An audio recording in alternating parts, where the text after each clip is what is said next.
I mean, it was like to analyze it, to take in the information, to see what was revealed, to respect what Ross was asking. I think more than anything, I don't think there was a better person to ask him during the interview the questions than Ross was. Like, to be real.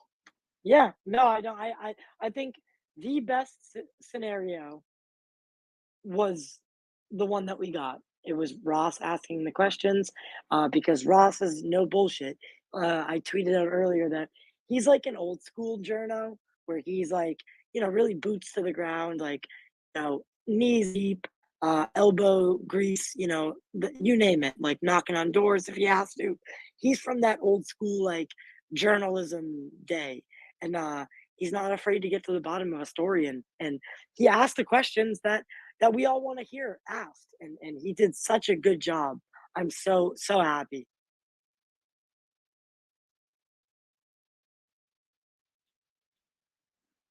Hey, man. Well,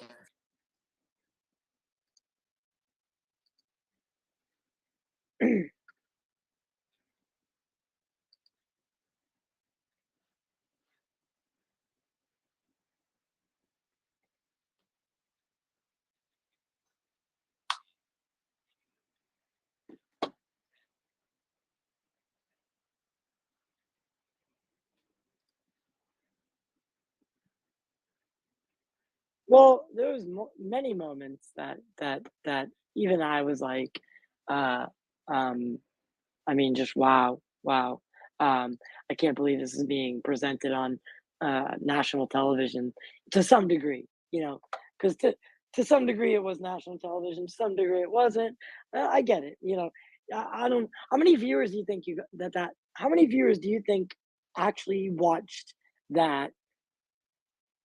You know, couple 100,000, maybe like yeah, 500,000. yeah. And then, like, say a week from now, how many people do you think will have watched it by then? Millions? Wow.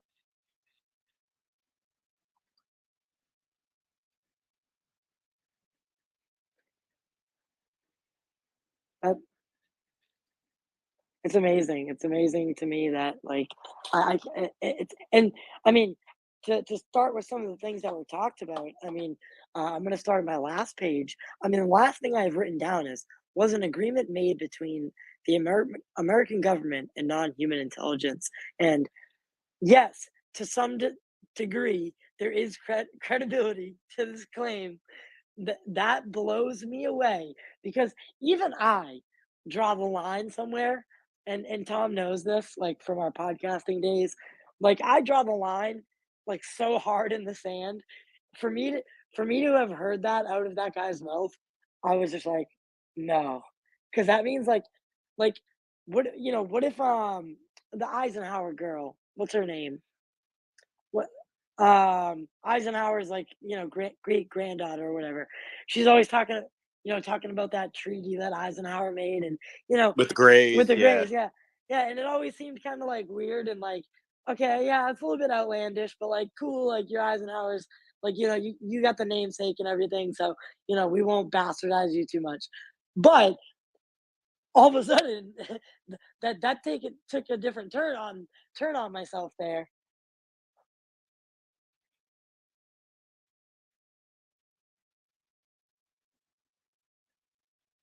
This guy,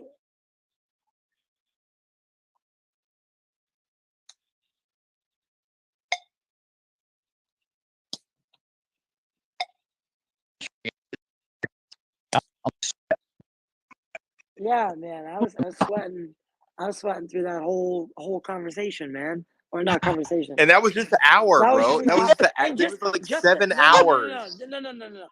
no. Just to clarify, I want to clarify that for everybody. So there is only 3 hours of recorded footage. They did back to back days. Day one on May 8th, they did at Bryce Zabel's house. They did a walkthrough. So basically, if you're in interviewing, if you're in journalism, if you're in filmmaking, you do a walkthrough. And they did this, but they also did this as a safety, so that if anything did happen on the next day, like if the FBI came in and basically shut them down, they had something on camera already. So they did like a low key walkthrough May 8th, which was 3 hours, 3.5 hours. And then on May 9th, they did another 3.5 hours. But basically, it was the same story told twice, 2 days in a row. So there's only 3.5 hours of footage, but we only just saw one. So there's still 2.5 hours. There's just not 7 hours, 6 hours left. Yeah. I think a lot of people got excited about that. But just to clarify, I did gather some. I mean, I have Bryce Zabel literally quoted as saying that as such. Yeah. I have, yeah. So, That's okay, though, because he gave yeah, one that's and a okay. half Yeah, hours it's of testimony to the IG. yeah. So if he's given us 3.5 hours or 3.5 hours of testimony, and that's public, Ross is gonna put that out because after tonight, the film rights for this interview revert back to Ross Coulthard, not News Nation, but Ross Coulthard, because basically News Nation was just a distributor. Now I come from a Hollywood background, so when you sell a story to one of these news places, you sell it for an exclusive, and that's it. Then the film and the rights revert back to you. Now Ross said that he's going to put the other um, the other portion out. Now how he does that and what he does that with, we don't know. Is he going to work with News 8 in Australia and do some sort of like documentary? Who knows? Or is he just going to put it out raw on YouTube or, as part of their podcast? I don't know.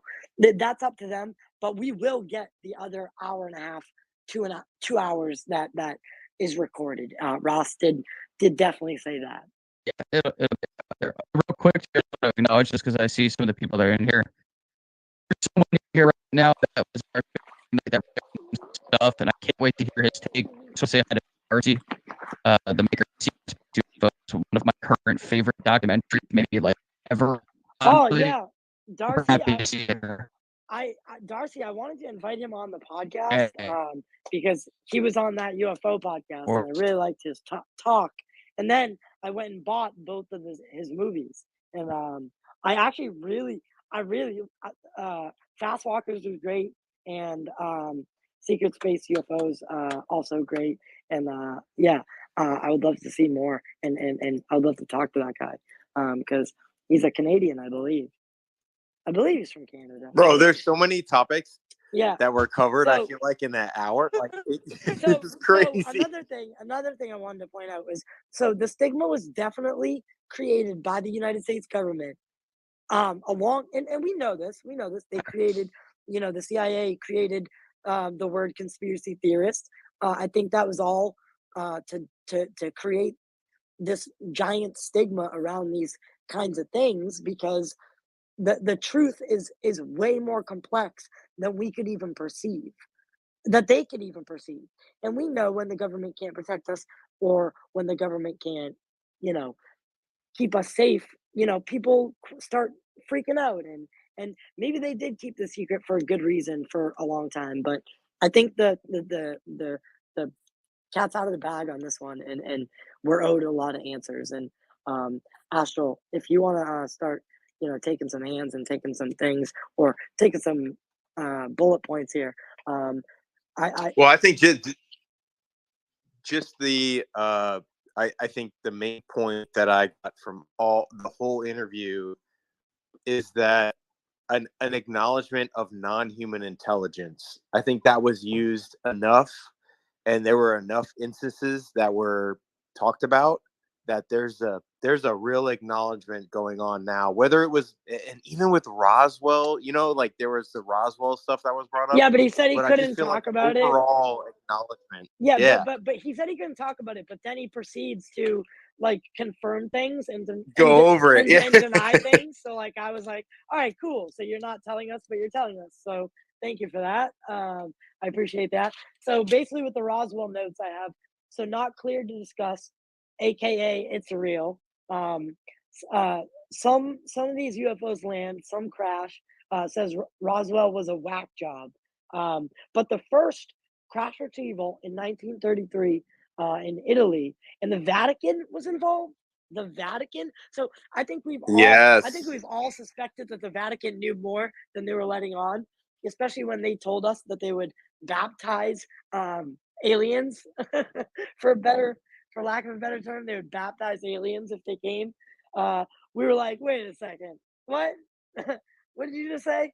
So I think we all got that notion then that they knew a little bit more than they were letting on. So um, yeah, the Vatican. I think that maybe they have some stuff in their library that we should be able to read.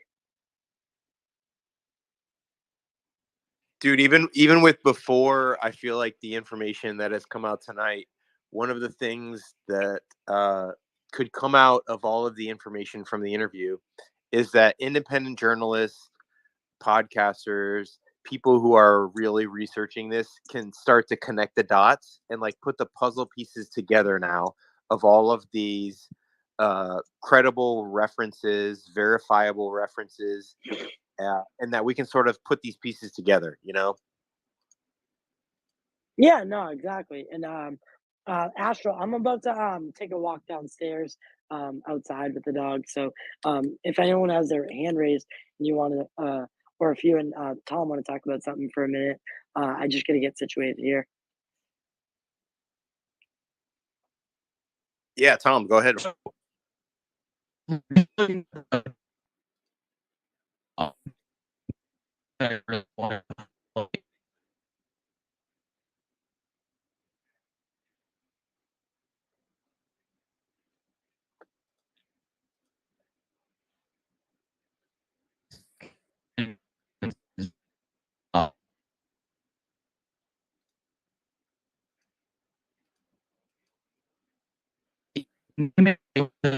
Accident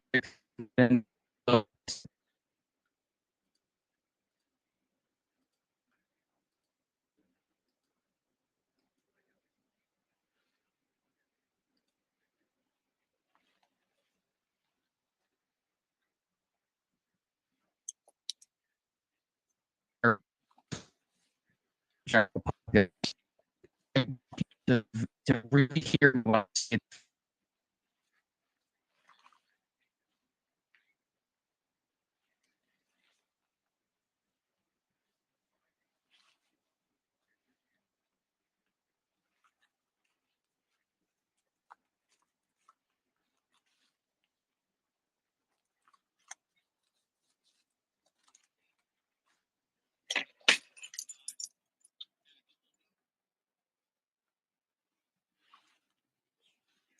Yes.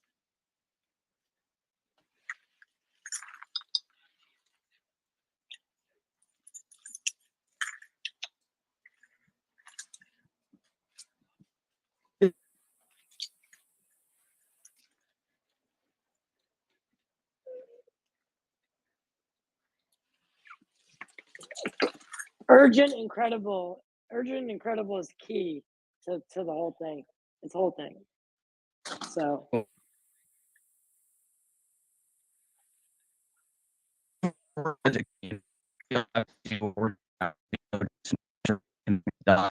and maybe in the name of everyone who was victim of these government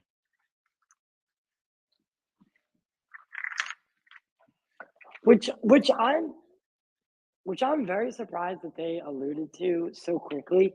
Um, I maybe maybe that part, that's eye catching and I think people have known that for a long time. But to to put that in that interview, that was pretty explosive because I mean, are we looking to scare people or are we looking to turn them on to the subject? I don't know. So I think that does a little damage as well if you look at it from, the general public's perceptive.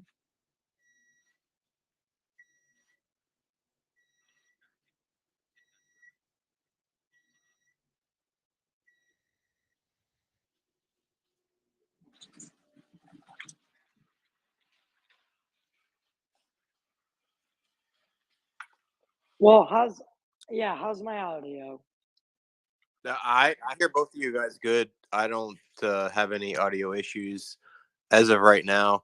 So I know if anybody wanted to win anything, we're giving away a bunch of comic books for Oh, the we're doing estimate of the situation. yeah. And so if you really, if you retweet the space, you'll be entered in a contest to win a comic book from Tom and estimate of the situation. And so we've given away a bunch. So go ahead and like and retweet the space first of all. But I haven't had any audio issues yet. Just to let you guys know, but there might be other people having some issues. Yeah, Twitter Space is still glitchy. I mean, I honestly, the fact that they don't have a desktop version yet, it just blows my mind. Crazy. Yeah. It's crazy to me that Twitter isn't like Elon Musk. Like, come on, Elon, like the one you're supposed to make things better, and whatever. But that's beside the point. Um, but I think so. I want to know what you guys think about his credibility. So, like, what did you guys think of his body language? Do you think he was being genuine in his body language? Do you think did anyone is anyone here a specialist in that kind of stuff? Because I'm not, and to me he seemed pretty credible, pretty genuine. He wasn't. It wasn't like he was smirking or anything, but he seemed happy to be doing his patriotic duty and kind of doing this and maybe I don't know, thrill of the moment, but for some reason like I got like a happy vibe out of him. I don't know why. Maybe that's just me. I don't know.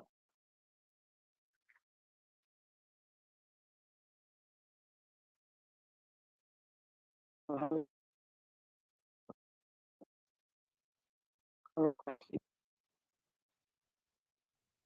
so, start with Thomas. See how his So audio's doing. interestingly enough, as I had mentioned when we had Alien Girl on our podcast, I had seen a gentleman on YouTube do a pretty detailed analysis of Mr. Grush's body language, and it kind of aligned with some of the things that I was sensing. It was like I had the aura of, I know I'm doing the right thing right now, but I'm a little nervous. This is intense, but I know I have to do it because it's my patriotic duty. Like he just looked like someone who knew that he was going into the trenches, but knew that even if he comes out of it, scathed or unscathed, that it was for the greater good. That's that's genuinely what it looked like. I saw it in the guy's eyes. Like I don't think this man is lying. I really don't. Yeah, and I think honestly, if he was lying, he would be in such a whirlwind of absolute shit that I don't know. I don't see what he gets. But then again, you could make that claim for Bob Lazar when Bob Lazar came Yeah, out. but Bob Lazar Um, isn't. This is way different. You're in a position where you were briefing the president. Like, if you're gonna make this stuff up, you're going to jail, like immediately. yeah, I get You know? you think so. Is that everyone under the consensus that if he's lying about this, they could persecute him or prosecute him? Yeah, absolutely, absolutely. So, like, if you make a false complaint to the IG, it would be treated as, I believe, probably the same. It's similar penalties to perjury. Like you take an oath that what you're saying is the truth and the whole truth. So help me God. And then if you're just, Okay. telling fairy tales, like you just wasted all their time and you just eliminated your credibility as an Well, official. again, yeah, I don't think he's telling fairy tales.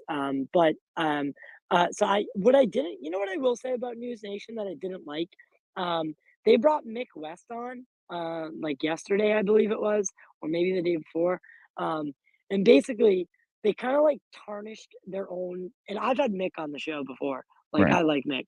I think he's a good guy. I get along with him, but we have different views. But they brought him on right before this interview. If they wanted to bring him on after, I could see why they would maybe they could make that choice. But to bring him on before, I only think hurt their own journalism, like if that makes sense. Because Yeah. Mick was out here denying everything, basically, like saying it was all bullshit.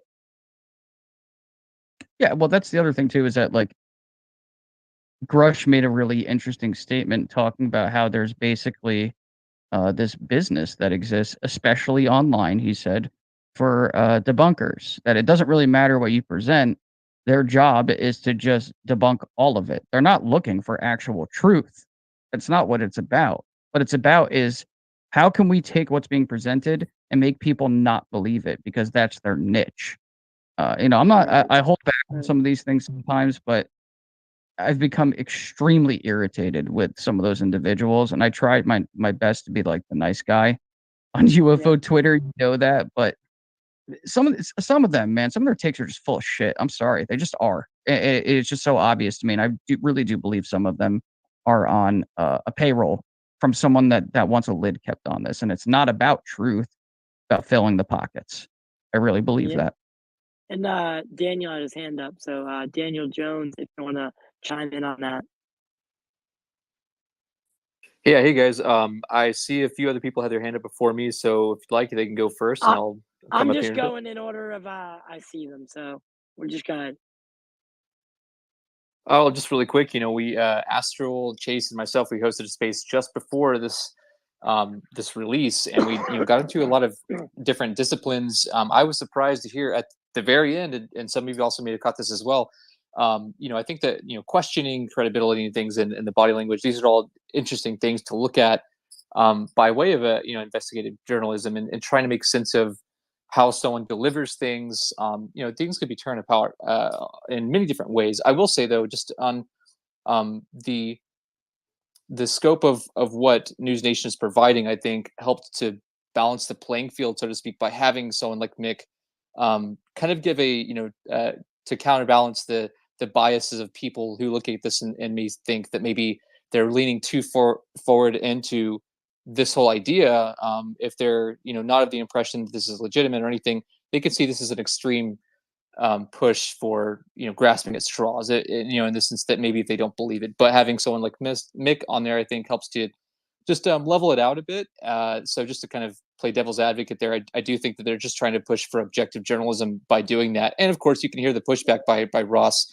I will just say to kind of complement our last space. Again, I was surprised to hear at the end of the interview, at least what was shown, Grutch had brought up how, holistically speaking, nuclear physics, astrophysics, and astrobiology are not necessarily a concealed field of study, in that they're widely accepted, and that this is probably something that should be submitted to these disciplines, to the people who have the know-how, the resources, and such, to really acknowledge and bring this into the awareness of the general scientific community, and then maybe they're beyond that into the public. And I think that that's interesting to hear. But aside from that, as far as the intelligence community, and how what he's doing is playing a role into maybe bringing out some of these things, can help to get other people, other insiders, to come out of the woodwork. And we see this trend happening over the years. For anyone who's keeping up with this subject for a while, we see different people make claims, but hopefully they can substantiate more of these claims with something substantial, by way of evidence, whether it's video, or they have the craft, they have these materials, bodies, whatever it is. It's important that scientists can have an opportunity to work with this stuff in a way that they can, look at it and say, this is real. And, we're here to confirm that and help to get people on board. So, that's kind of an interesting takeaway I had from that.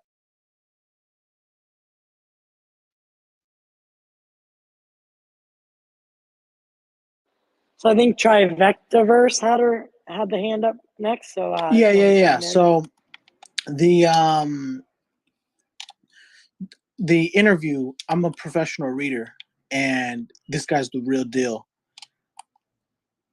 It only reaffirms my belief that the government is holding secrets and alien technology and lying to the people.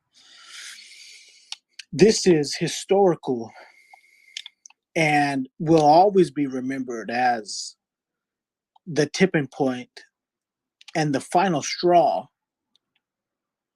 where the government is withholding alien technology from the citizens. We must overthrow the government and replace it with Bitcoin. I don't Overthrow the government and replace it with Bitcoin. What? I don't know. Yeah, I don't know about that part, buddy. But I think what we should do is at least talk to our government and figure out what's going on. Attack craft and craft that they potentially hold, you know, in some bunker in Groom Lake. That's what I think, you know, we definitely need to take a look at. Will, you had your hand up. Yes. Could you tell by the Hopefully you sound of don't. his Are you voice? here to talk about Bitcoin? No. Okay. All right. Cool. So he was scared. He was genuinely scared. I know because I have personally felt the same thing. Okay. I was in the military myself. I enlisted on November cool. 15th, 2001. I selected an MOS that would require a high security clearance, so I had to go get a go do a security briefing. Do the polygraph, the whole 9 yards, same thing that he did. On my way to this briefing, I was in the secure area of the James F. Henley Federal Building in downtown Syracuse. And on my final approach down the hallway, I happened to glance to my right. I did see a living, breathing extraterrestrial wearing a black suit, white shirt, black tie. It was a light dolphin gray. When I initially was looking at him, his eyes were small and black. As he got closer to me, he was within 6 feet. His eyes got bigger. His mouth opened up a little bit. I could see his teeth. They were small, little pointy. And then the guy taking me to my briefing snapped me out of it and brought me to my briefing, got me sat down. First thing I asked after they hooked me up was, I know I, quote unquote, did not see what I just saw down the hall, but I know what I saw down the hall. And I am immediately volunteering to work with them once my contract is up, pending the outcome of my security clearance. So I did my clearance check and was let go. Went out to my recruiter and who was waiting with me waiting with my wife, and he looked at me and he said, "So what's up?" And I said, "I'm not at liberty to say," and that was it. The second event was a few years later after I had gotten out of the military. I was medically discharged. I separated my shoulder. Was no longer able to serve anymore. I had left my house. I'd gone outside to smoke a cigarette, and I heard a low humming sound. Looked around, couldn't see anything. Stepped over to my left. Thought I saw something up in the sky. Used my hat to block the floodlight that was behind me. And as my eyes adjusted, I saw a 150-foot craft, approximately 10 feet around the perimeter and 20 to 30 feet tall at most in the middle. It was spinning, the center section was spinning counterclockwise. It was dull silver color. There were individual panels. It had a purplish, ultraviolet blue hue to it. Eventually, a light turned on. It was a window that illuminated, looked to be a hall. An individual passed from the left to the right, stopped in the middle, looked down, saw me. I waved at it. It stood up. It continued going right. And a few moments later, the craft hissed and it went up. I lost sight of it. I went around the house and I couldn't see it. Went around the back to the house, didn't see it. As I was looking up, I looked to my left and it was over the West Valley wall from where I was located, hovering just over the tree line. It tipped up, vanished in a snap, left behind a purple fire trail behind that was miles long. It lasted for all of 2 seconds. It banked southwest. That was the last I saw of it. The top of it glinted silver. And that was it. I thought to myself, this is exactly what Bob Lazar said the craft would do. He wasn't full of shit. And that was that. And I kept my mouth shut So, for the last 21 and a half years about it. I wrote so Dr. what do Greer. you think about this guy? Oh, he's definitely telling the truth.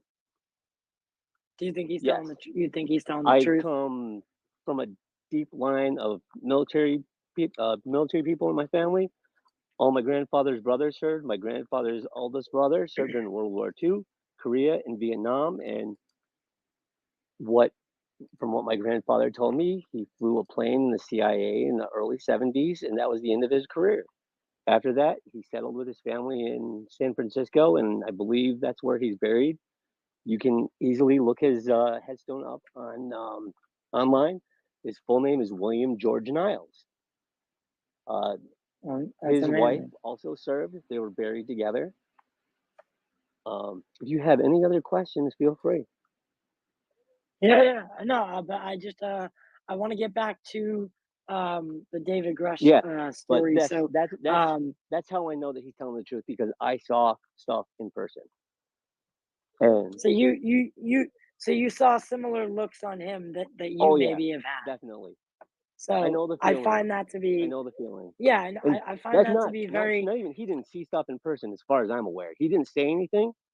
From what that interview, he said he didn't see anything in person. Yeah, right. I have, right. and he seemed terrified, and he only saw paperwork and talked to people. Well, he I mean, you can even quote him at one point saying, "I've had a lot of sleepless nights over this." Oh yeah, I've definitely lost plenty of sleep over it, and I had to hold on to it too. As Astral, I mean, Tom, I know Chrissy, I think, had a hand up at one point. Do you think that the truth is maybe a bit more scary than I mean, they talked a lot about malevolency, and I thought it was interesting how Ross kind of brought in the whole movie aspect about how aliens are usually like goofy and like and nice, when that's actually not the case at all. It tends to be the other way around. They're more malevolent than they are benevolent. So I know they did it for story's sake, for this story, but from my experience, it's the exact opposite. So aside from ET and maybe the Steven Spielberg stuff. So what do you guys think about the malevolent talk? What do you think about the potential threat narrative being perpetuated here? I don't think. I mean, I think that especially for people who do C5 and like remote well, viewing and astral projection. With it's tough to really say the intention of non-human intelligence as a definite thing for one entity. I think there's a lot of stuff going on, and I even think that there's more so entities that don't even care about what we're doing, that are just like, we're a bystander. And so even when I think about malevolent or benevolent actions, like, we're a bystander at a lot of the times. Like when you kick an ant pile, a lot of people talk about ants, like is that like you intentionally trying to kill the ants, or like a 10-year-old kid just like fucking around, and they, you know what I'm saying? Like, we could easily be a bystander to this, and a lot of this happening interdimensional scale, and a lot of this stuff that we are just like so small in scale that we don't even matter. And so we're just out there. Yeah. And then on the other scale of like, people are manipulating us and like determining our future, and to that extent. So it just is so crazy to think of like how much they are influencing us on a day-to-day scale and like overall society. Yeah, and I think I wanted to hear from Teresa. I know she's had her hand up for a while, so I'm going to throw it to her real quick. Hey, thanks. I appreciate it. So yeah, the issue of malevolency is kind of how I've been playing this. I feel like it's been a poker game with Congress, because I was the first registered lobbyist on this, and I thought, well, how am I going to get them?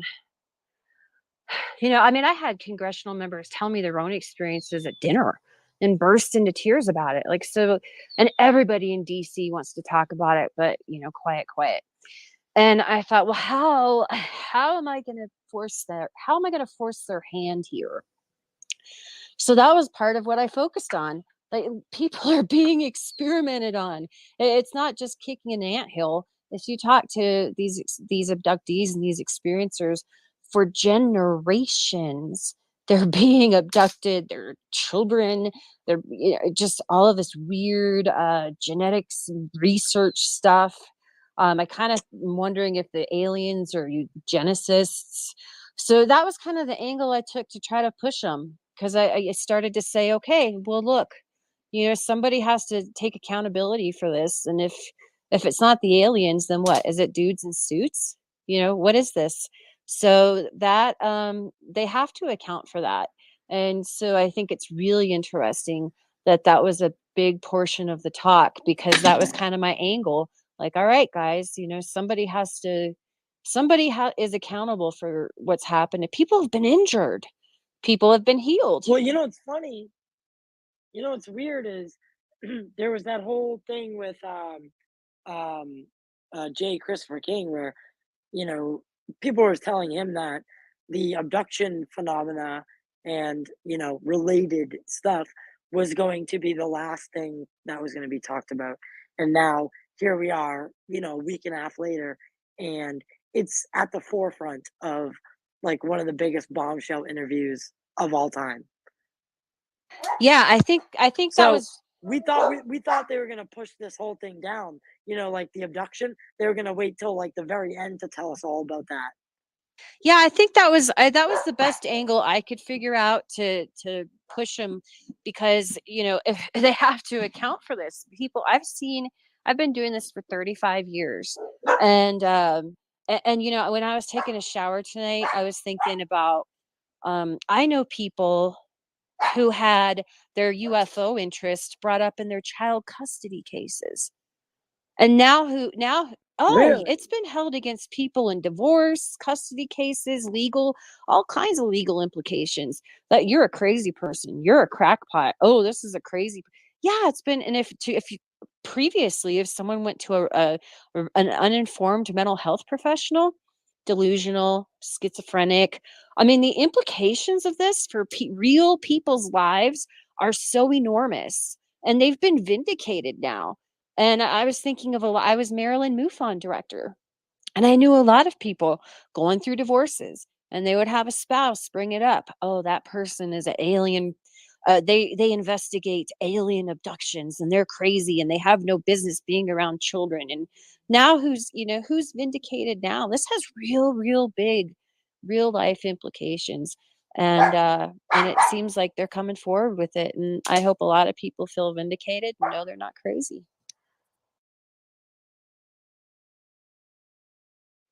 Yeah, and for me, at least, I think that the talk of malevolency is, I can never say that word this correctly. That whole talk was, um, it's funny. It's not funny.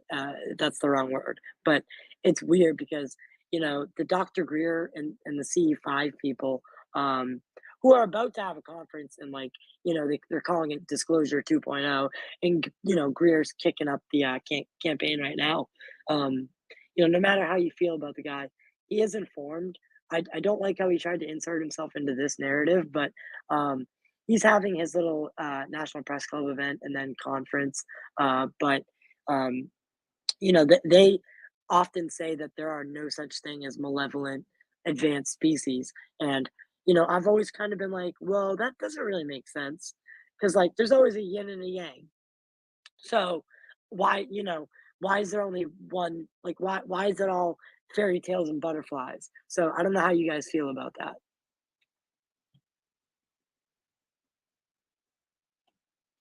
If I could just follow up real fast, I know other people have their hands up, but Sodom and Gomorrah is a Okay. perfect example. I just made a video about this. Is there possible evidence that, these creatures not from here have been here and made judgment? And I think that's what they're telling us in Sodom and Gomorrah. They they nuked them. They nuked Sodom and Gomorrah because the outcry from the people was so great against the atrocities that were happening there that they nuked them. It's in I mean they've had wars. I mean, even the famous German painting. I forgot the name of it. Everybody's seen it. It's painted on wood. They're having a war. It's in Sanskrit. So like this whole, like you said, fairy tales and butterflies, and no, I don't see that. Yeah. Yeah, no, I definitely agree with you there. Um, And thank you for your contribution to the field. You said you're celebrating 30 years. 35. Yeah. 35 Yeah, years. I've Oh my been God. doing Well, it way before it thank was you. cool. Yeah. Thank you for Well, contribution. thank It's you. people like you who laid the groundwork for people like me. So I'm gonna jump it over to Chrissy. Oh, no, no, no. Let Daniel go first. He's been waiting, and so has, I think, Electron. I'm low on the list, but thank you. Okay, Go ahead okay. first. Well, I also got Darcy waiting. I'm bad at hosting these things. I'm a podcaster, not a spacer, if that makes sense. Astral's the more Astral. You take control. You're better than me. Go ahead, Daniel. What's up, man? Sure, just a few quick points. I'll just echo the same sentiment that you, Astral, said earlier. And I think it would be good for people to know, if you don't already, the free study, I think is really pretty important and relevant right now with everything that just been said, as well as what else could come out. That just shows statistics, and I think that's important because there could be a number of free studies that we don't know about that maybe have been done sort of on the back end, and to people essentially to show those who have an experience, who claim to have some kind of encounter, whether it was deemed positive, negative, good, bad. The free study, which is the Foundation for Research into Extraterrestrial and Extraordinary Encounters and Experiences, basically tried to get an idea about how people describe them or interpreted their experience. And this is really important because Grutch didn't make a blanket statement saying they're all evil or they're all malevolent. He was very careful in saying that some things may seem negative to us, and I think that's a very careful wording, which I think he was with a lot of things, to show that maybe we interpret these experiences where people get injured as negative because, just as Astral pointed out earlier, sometimes we do things inadvertently without intention that can affect our environment, can affect other things. We do this with breeding, interspeciation. We like to think that maybe we're being ethical with these things, but we don't often consider what the animals think, or that they can think about these types of things, and perhaps that can be extrapolated for the same situation and how we interpret an experience, rather than the intention behind, because we're trying to understand as best we can, because it doesn't seem we actually know, did they really intend to injure, but does that really mean that they're all in agreement with that same intention or not? So I just wanted to mention that those are some, I think, relevant points, so we can keep going. Yeah, no, for sure. And I really appreciate your input, man. It's been, yeah, you know your stuff. I love that. I wanted to call on Darcy to jump up and speak.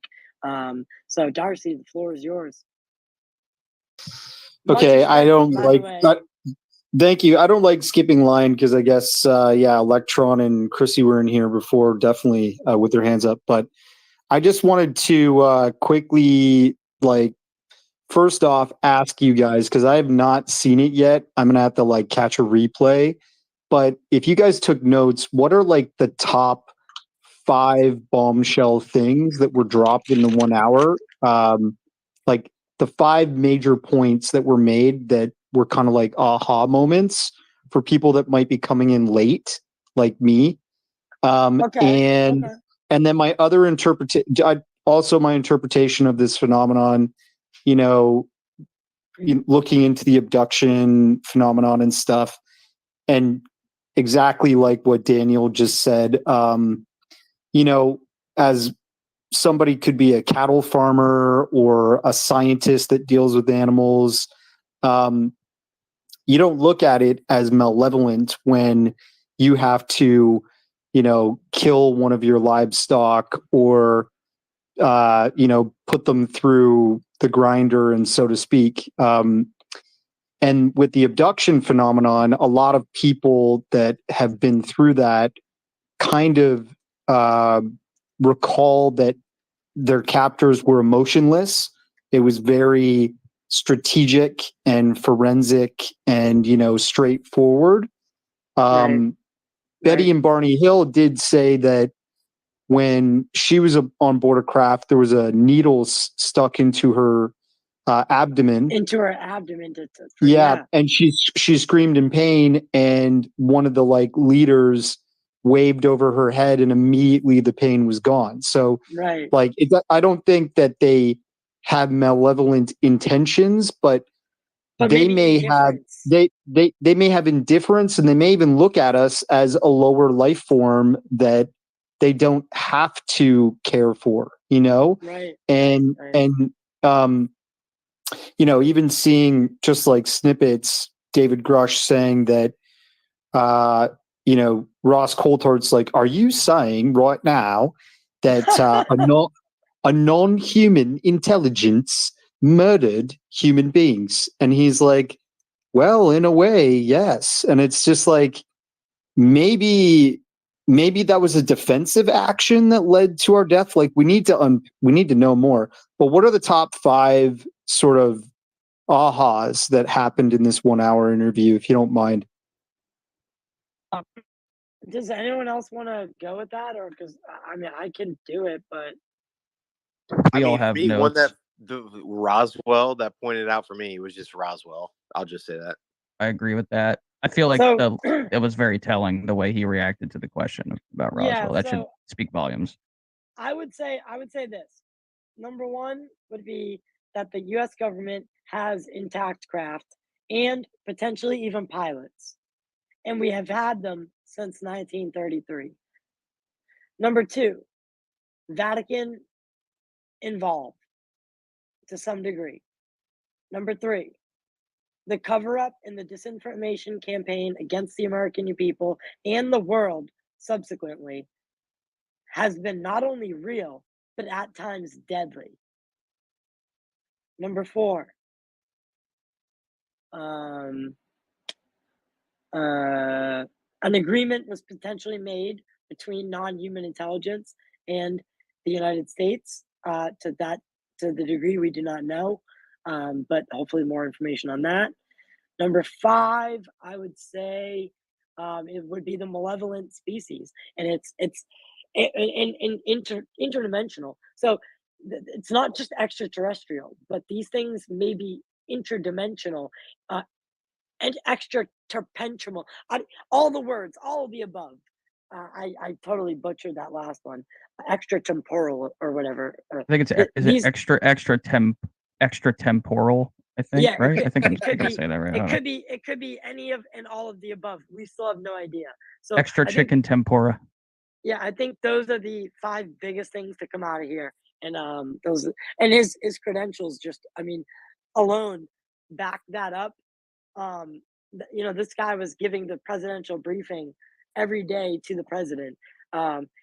He was he was cleared to go to everywhere and anywhere, ask questions, turn doorknobs, and see things. So, if down the line this story is vindicated, this is it. This is disclosure right here. This is the guy that we've been waiting for, my fellow Americans and my fellow Earthlings.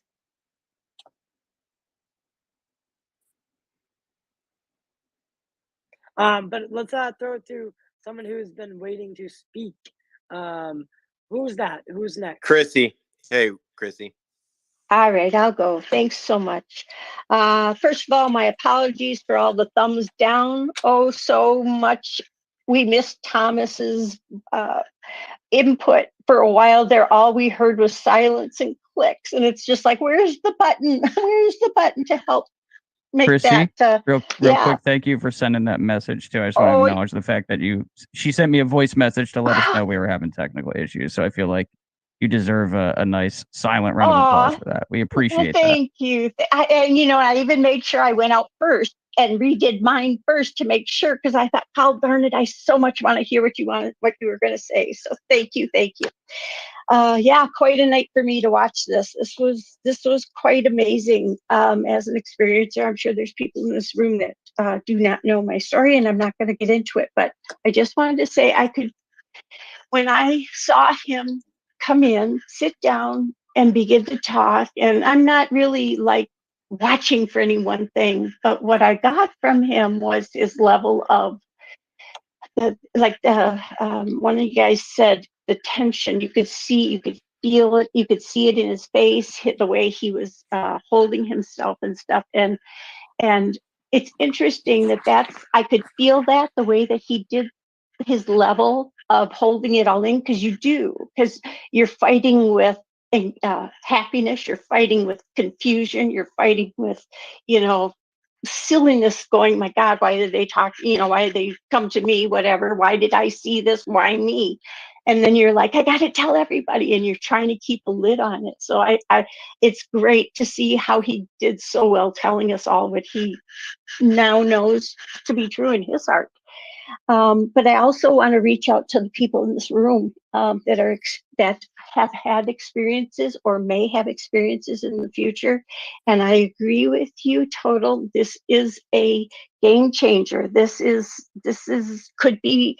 I'm 98% sure this is it. This is the kicker that's going to kick everything off, that people are going to get this more into the mainstream. It may take a few months. I don't expect it to happen overnight. I expect maybe by the end of the summer, maybe it'll be more mainstream, and that's going to be great. But I wanted to tell people like me who don't know what's going on, who it is, why, all the questions of why me. Be careful now, because people, you will want to tell them, and you may find unscrupulous people. And I can see that that's why I'm reaching out to my elected officials to let them know, because one, hopefully they know who needs to know what I know, that maybe they can help me. But if they don't, at least I've tried. And then I will learn from everything else as I go, as to who to trust, as to where we're gonna, we're all got a lot of answers. We have so many questions, and we don't know where this is gonna go. But the other thing is, don't forget about UAP Med.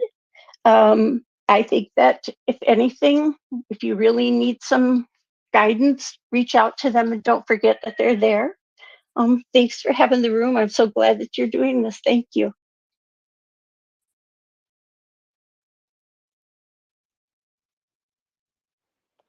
Astral, if you could pick the next person, I'm just grabbing some papers.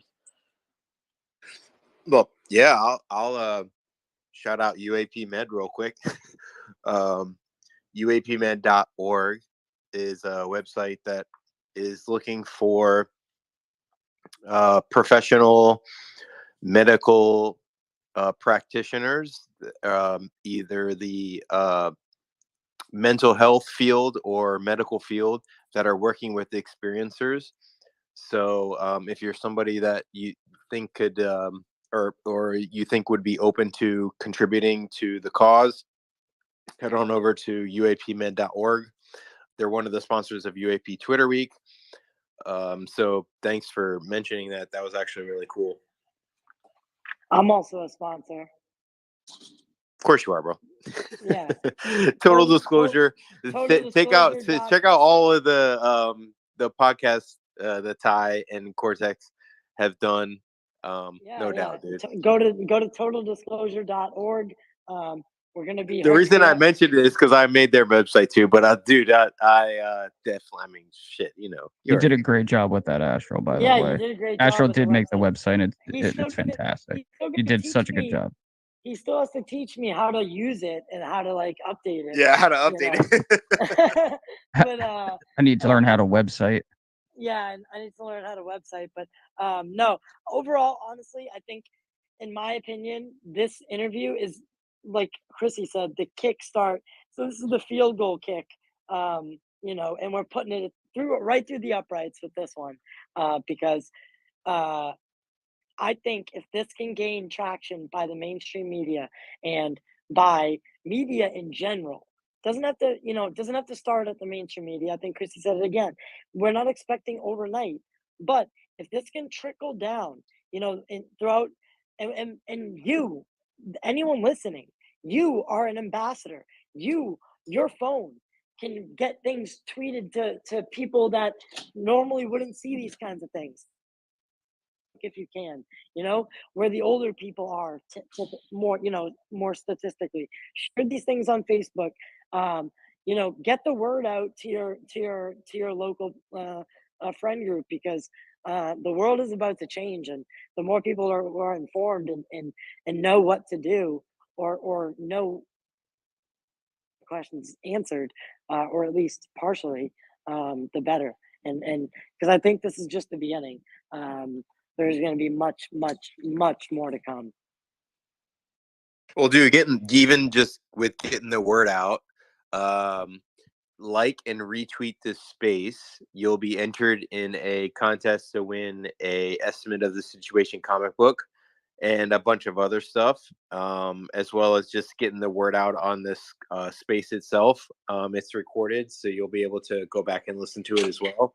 Yeah, it's actually also on. It's streaming on both my channel and on Cortex's YouTube channel as well. That is correct. So, yeah, so you can watch it anywhere, or rewatch it anywhere if you missed any of it. But I mean, what are you guys' thoughts on Ross Coulthart and his job doing this interview? Do you think Ross, from what we've seen, do you think that he came out of this interview with the answers that he was seeking? Yes.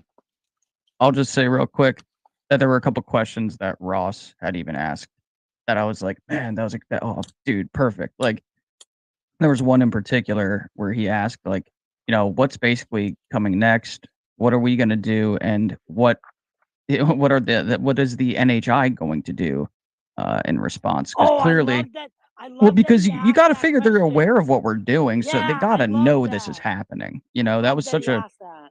very brilliant yet unique question. I think Ross is a gem in this field, and not even in just like the UFO community, but in journalism in general. Um, there's a lot of work that goes on behind the scenes. I see some people here and there every now and then, kind of try to downplay what he's doing and talk a little bit of smack about the guy, but um, I don't see him in that light at all. I think he did a superb job with this. And Bryce Zabel, too, on the side there. Shout out to him. I feel like he probably does a lot that he doesn't even get credit for because he's that guy. He doesn't really care if he gets it or not. He just wants to see this play out like so many of us do. But Ross deserves a huge uh, credit, a gold medal, a gold star on his chart for the day. I think he absolutely nailed it with his questions. He directed the conversation in a really intelligent way, and he asked a lot of questions that I feel like many of us would have probably asked if we were the ones in that chair. Are you lying? Why should we believe you? Like he hit all of these points that I wanted to hear, and for that, I was highly impressed with him. It's a shame that the world doesn't have more Ross Coultharts. Yeah. Astro, if you can pick the next person. Well, I think too, just a little bit of a bragging. The last UFO Twitter week, we had Ross Coulthart Yeah. for like an hour and a half, and it was like it's the biggest space UFO Twitter or UFO space that there's been.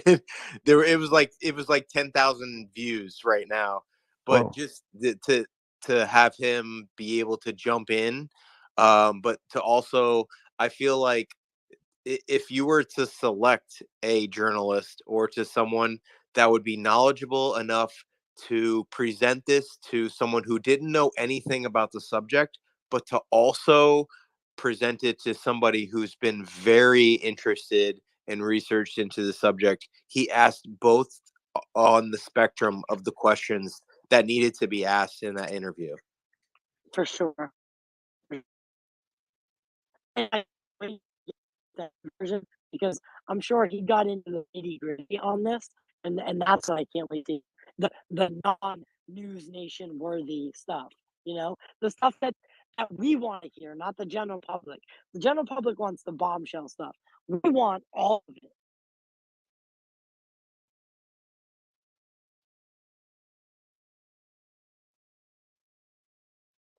So with that being said, maybe we can pick someone. First, you've had your hand up for a while on Voodoo.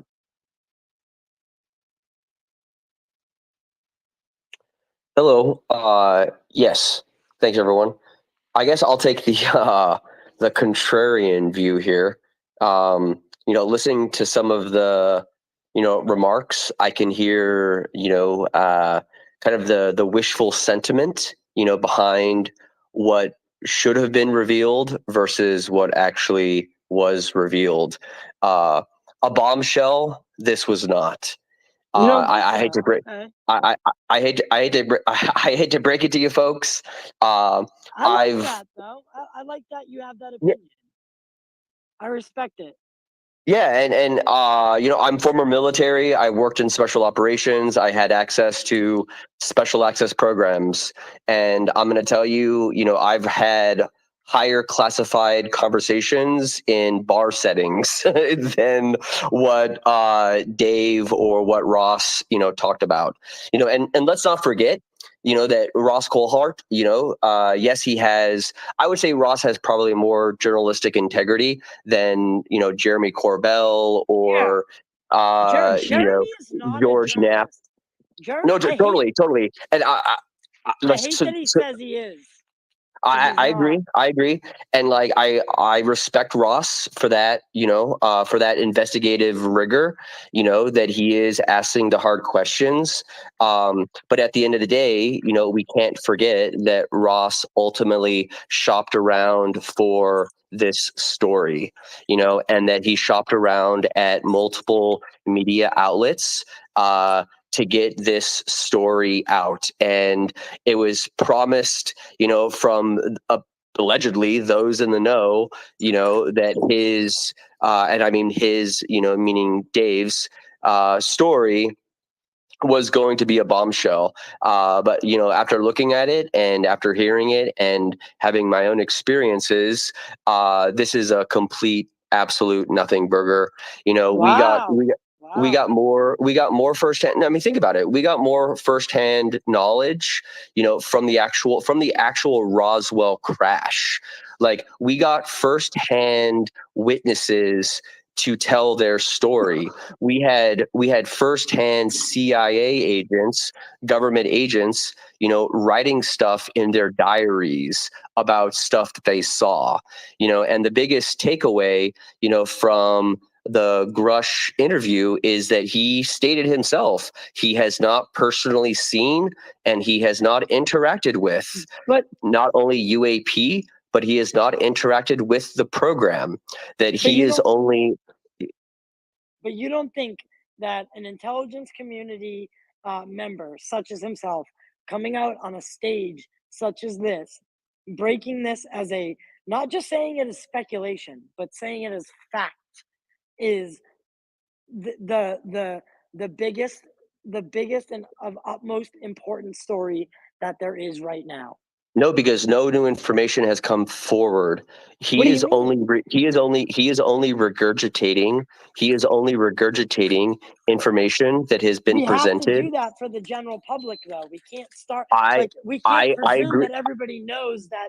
I agree with you. I agree with you, and I 100%. And that's what I'm saying is I wish this topic would advance further than it actually is, and I think that is intentional. I have I have experienced things. I have seen things. I've been in government programs to which I still cannot, wrap my mind around. And when I hear stories of, Elizondo, when I hear stories of Grush, they're hearing it clearly from secondhand, that they are not seeing it. They are not witnessing it from firsthand experience. And I think that, when it comes to a subject matter that is so important, that we need those people to actually have firsthand knowledge to come out and speak about the things that they've seen and witnessed, not what they've heard about or, what they've, been witness to and hearsay. And I think, that we're falling into the pit of cult of personality, and I think that if I were to design a psyop to actually distract people from the true information that's out there, and I've been a part of some pretty successful psyops, I would say this is the psyop that I would design. That, you know, the Elizondos, the Grushes, Corbell, this is all a part of a psyop to prevent people from actually uncovering the true information, and that it's always this sticking carrot, you know, that people are presented with, you know, and it's the exact same talking points that are presented, you know. So like with David Grush and the, you know, malevolence, we all know that, you know, there is a cabal in government that is preventing this information from getting out, and that when it talks about, you know, the alien demonology, you know, the malevolence,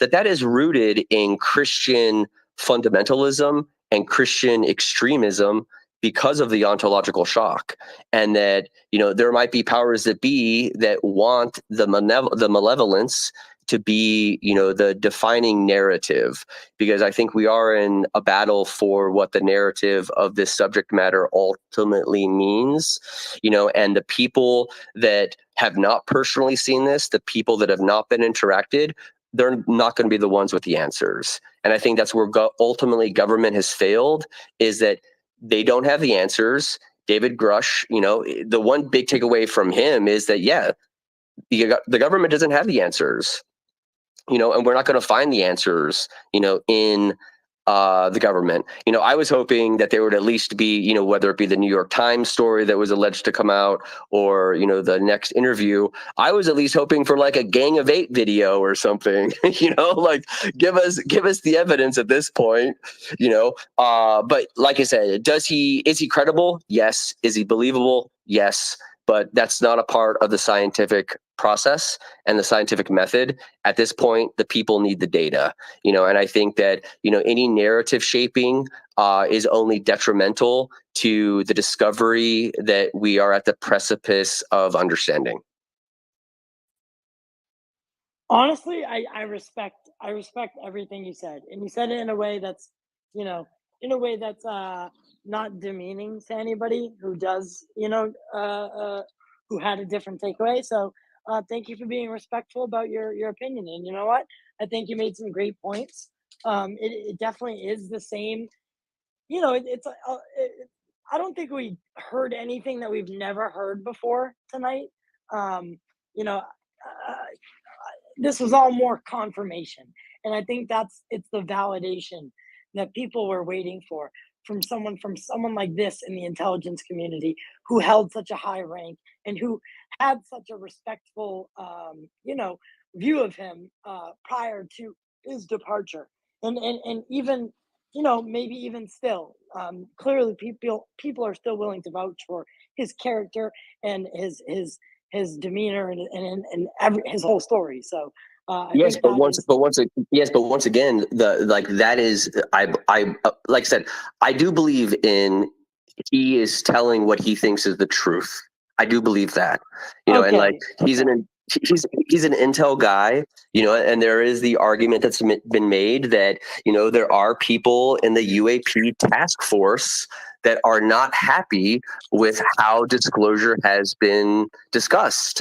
And when you look at the recent quote unquote whistleblowers, you know, they all come from the UAP task force, you know, and they're all kind of in the same circles, you know, Elizondo, Putoff, Grush, you know, the list goes on, you know, that there's clearly a narrative that is being shaped. And all I'm saying is, you know, don't believe a narrative just because some guy comes out on national television with an ulterior motive talking about things that he hasn't seen or experienced for himself.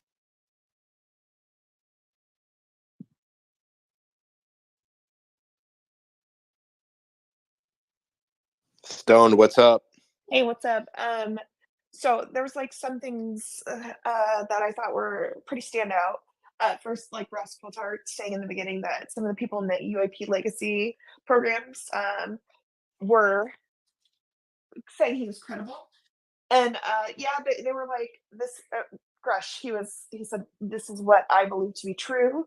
I don't have anything to back it up." But this is my service record. I'm not mentally ill.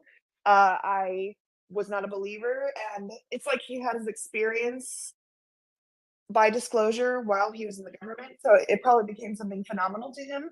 And just like we are, we're just like, the truth is out there. We're going to find it.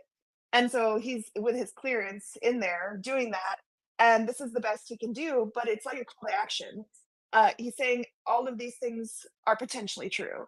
Mick West is tweeting right now about the bodies and things like that. And he said possibly. My husband had pointed out, he didn't say that these things happen. He said possibly. And same with the Galactic Treaty. He said that I would like to know about that too. So he's saying these things in a way, maybe he's saying they're true, but he's making people think about it. And that I can appreciate.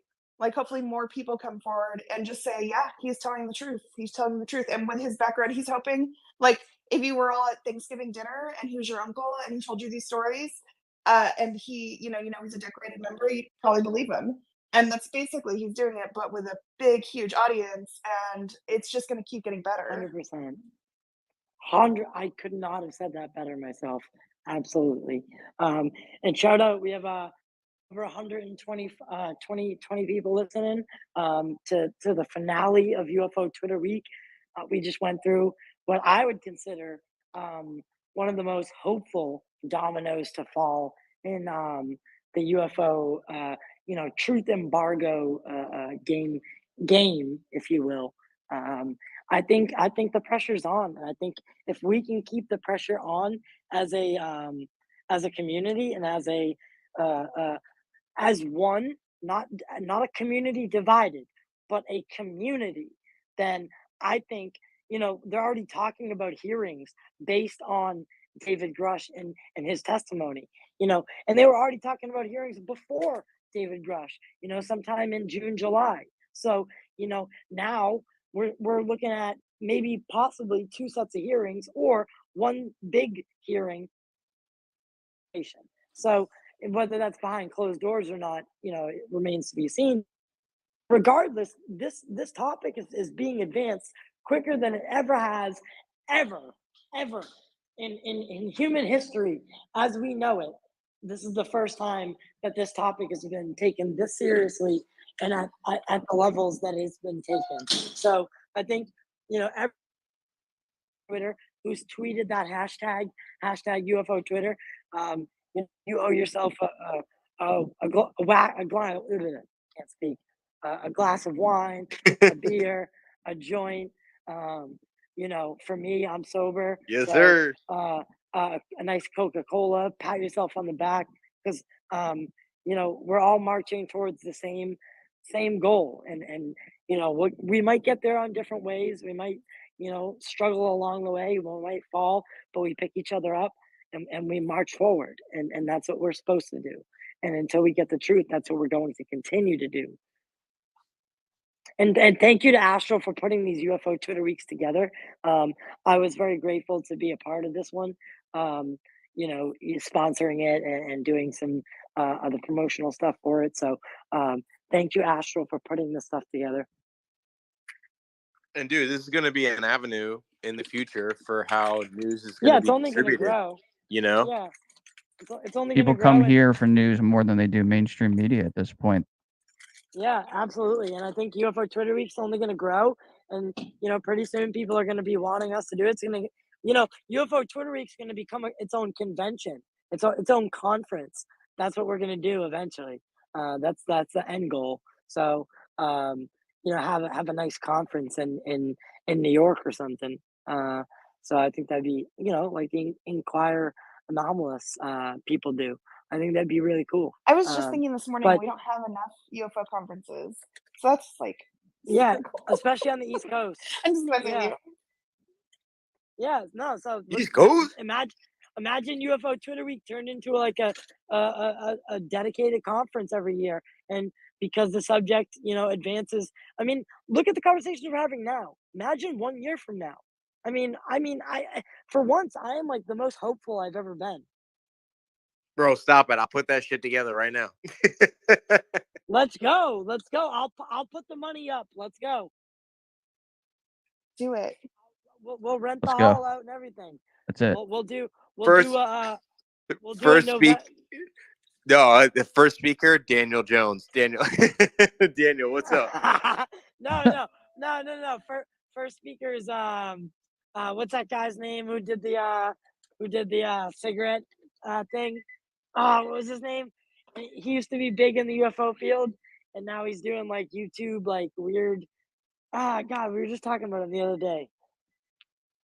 Damn it! He had like the prop cigarette, and he's been on Ancient Aliens and stuff.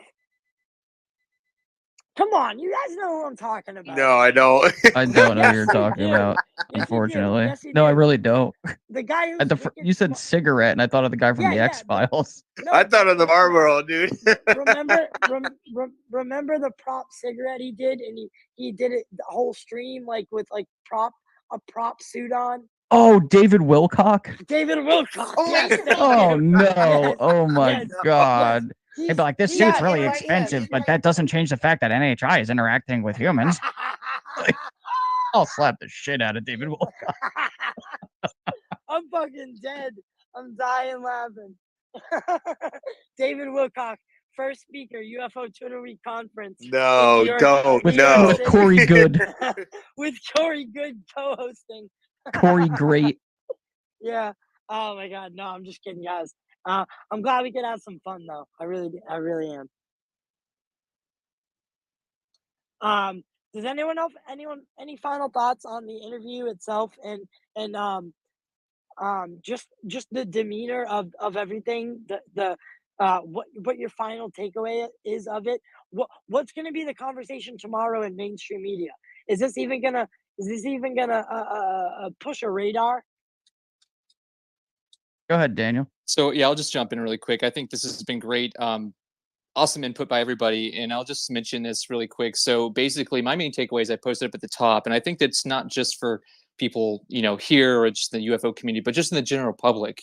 This is a media outlet that's reaching tons of people who are otherwise totally unfamiliar with this sort of thing. So I think it's raising social awareness. It's generating interest and commentary. I mean, just the other day, Michio Kaku came on and he's now involved with this as well. But he said journalists follow the money, scientists follow the evidence. And then the space we just had earlier, I brought up the Sagan standard, which is extraordinary claims require extraordinary evidence. And I know that's kind of convoluted in some ways, but here's the thing. And I think Electron had made a good point. These are all claims which hopefully we can get some substantiation for. So whether you have the believability factor, people approach this either through faith-based or evidence-based outlooks. But here's the thing. I don't know that Coulthard is satisfied or not. I think if he wasn't, maybe he's not. It's one of those journalist things. You always want to push for more. I think he won't be, and I don't think any one of us should be until we really do see something substantial by way of evidence that not only can we just show pictures of or anything like that, but we need to be able to bring into a court of law, and we need to be able to have people testify and do lab work to demonstrate to the world at large. I mean, this is a huge media opportunity. Look how wild the whole Depp and Heard situation was that people went crazy over. I mean, if this got to be something in that ilk where you can have people all over the world going wild about something, which actually I think, most of us here seem to care about, I think it would be very revolutionary. And so one thing to just keep in mind, we've got UFO Day, World UFO Day, coming up on the 24th and then on the 2nd of next month, which is just another media opportunity. Not to say anything breaking or a bombshell release will come out. Who knows? This has been a pretty historic week with all this stuff. It's just getting into the critical mass of the public. And I think that's important. That's going to be a good stepping stone. I don't think it's going to just be something we should just say, well, that was that, and just take their word for it. We need to continue to work towards more. And I think we're doing that with a conversation like this. So anyways, I'm honored to be here with you guys, and let's keep up the great work. We appreciate you, man. Thank you. Yeah, thank you so much. I think Electron had his hand up next, though. Yeah, pretty sure. Yeah, so my final closing thoughts. So tomorrow, what do I think we take away from this? And yeah, this isn't a bombshell, but it is, another brick in the wall, to use the metaphor. But I think the takeaway is this, that, that UAP, it is real. The government is spending some serious effort and money to study the UAP. But at the end of the day, they still don't know what it is, and that more scientific analysis is required. And I think that's where maybe the media comes into play, is that we need that peer review, we need that transparency, we need the data to be declassified. And part of the scientific method, part of it is confirmation. Can you take a picture of it? Can you take a video of it? Can you capture sensor data on it? That's the confirmation part of it. What we're forgetting, the other part of the scientific method is it repeatable? Once you have the data, once you collect the evidence, is it actually repeatable? And I think that's where we're going to have to really strap in We're for gonna the have some issues repeatability of there, that phenomena. Yeah, we're gonna have some issues there. Repeatability is definitely, because the phenomena comes and goes.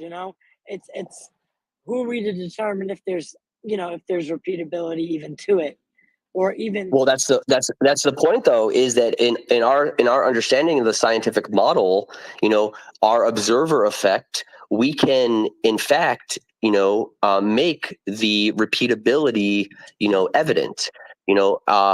In a different physics, or in a physics or standard model that we're not aware of, do we really have control over that repeatability? And that, I think, is where the government, and some of our top minds really need to come together and understand that, Well, because it may not be repeatable, and it's because of our place in our understanding of the physics that are at hand. but that's a whole nother reason for us to have this conversation, to bring these intact crafts or this material out into the public, so that we can start working on it together as a species, towards the betterment of mankind, not just hidden away in weapon bunkers, so that we can tell you know can, in not not that defense defense isn't crucial. It definitely is, especially if what he's saying about this whole Cold War. That's another thing that we should take away from this. He's saying that there's been a Cold War between the big three for a long time, with development of this stuff, and their own crash retrieval programs. So defense is obviously something that we need to take seriously, but also, like, we need to study this stuff for the betterment of mankind. We can't just lock it away in a bunker and use it for our military purposes. That's not what it was. The, that is criminal to me. That is criminal. That's where the cover up comes in, and that's where I get aggravated.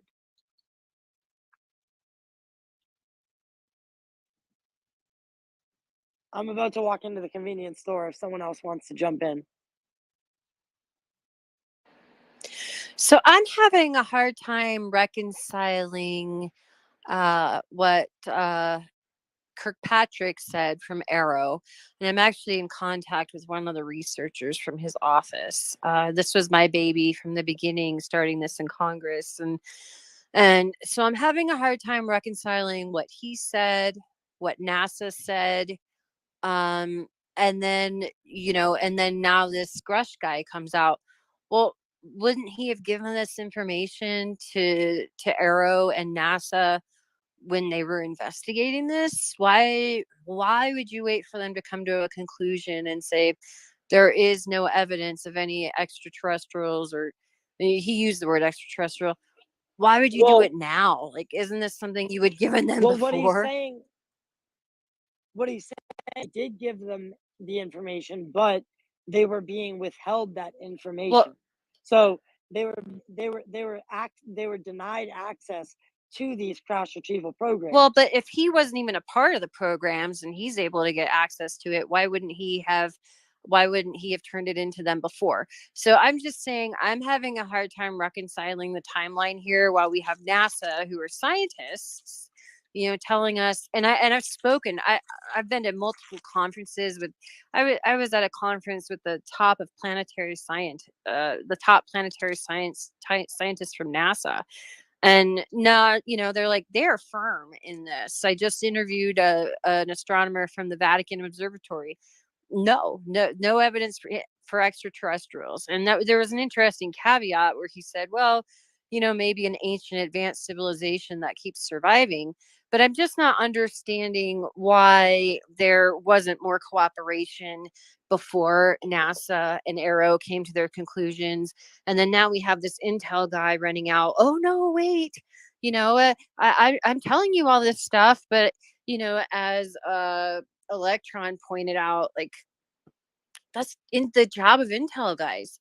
Their job isn't to tell you the truth. So I'm just kind of waiting to see how this unfolds. I agree with Electron. This really isn't anything new. And what we really need is we have to have the scientific data for it to be accepted by the scientists. Period. End of story. That's just how the scientific method works. So it's interesting. And I'm waiting to see how it plays out. But NASA and Aero aren't on board. It seems like they're distancing themselves. And Well, I think Aero and NASA are exactly the scientific method that you're speaking of, to be honest. I think that if you're looking at what they're doing to me is in the official front, whether you think like they've been delaying it or that they're just bullshitting. But I think that there's a something taking place where NASA and Aero, they're trying to figure out how to collect the data, how to get in corroboration with the military, the Air Force, the the flight patterns and all of that to be able to collect these data points and then to turn it into scientific collection. I think what throws people off is the whistleblower stuff with Aero, and that when the whistleblowers come forward, I think people expect Aero to investigate the claims and then to reveal what the information that they have is like to reveal the whistleblower stuff like that is coming out. And I think that what is really happening is that Aero's taking what they're hearing and then like just confirming the data that they're trying to see to like determine these cases of like anomalous or non-anomalous. And so I think that there's a lot of assumptions that like Aero is supposed to come out and NASA is supposed to come out and make these determinations when that's not really the case of what the point of their organizations is to do. well, it's not the point of the military either to inform people of anything. That's not their mission statement. Their mission statement is the defense of the country, which is why it's interesting to me that this